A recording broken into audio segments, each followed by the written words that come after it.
ഇന്ന് നമുക്കൊരു വാഴയിൽ പൊള്ളിച്ച ഒരു ചെമ്മീൻ റോസ്റ്റ് ഉണ്ടാക്കിയാലോ?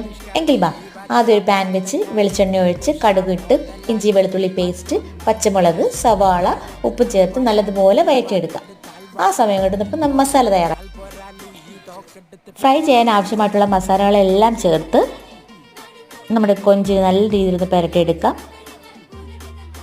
അതിനുശേഷം നമുക്കിതെല്ലാം ഒന്ന് ഫ്രൈ ചെയ്ത് എടുക്കാം. ആ സമയം കൊണ്ട് റോസ്റ്റിൻ്റെ മസാലകൾ നമുക്ക് ചേർക്കാം. ഇനി നമ്മുടെ ഈ മസാലയിലേക്ക് നമ്മൾ ഫ്രൈ ചെയ്ത് വെച്ചിരിക്കുന്ന ചെമ്മീൻ ഓരോന്നായിട്ട് ഇട്ട് കൊടുക്കാം. അതിനുശേഷം ഒരു വാഴയില എടുത്ത് വാട്ടിയതിന് ശേഷം കുറച്ച് എണ്ണ ഒഴിച്ച് നമ്മുടെ ഈ റോസ്റ്റ് അതിലേക്ക് വെച്ചിട്ട് കുറച്ച് സവാള അതിൻ്റെ പുറത്ത് വെക്കുക. എന്നിട്ട് നല്ല രീതിയിൽ കെട്ടി വെക്കുക.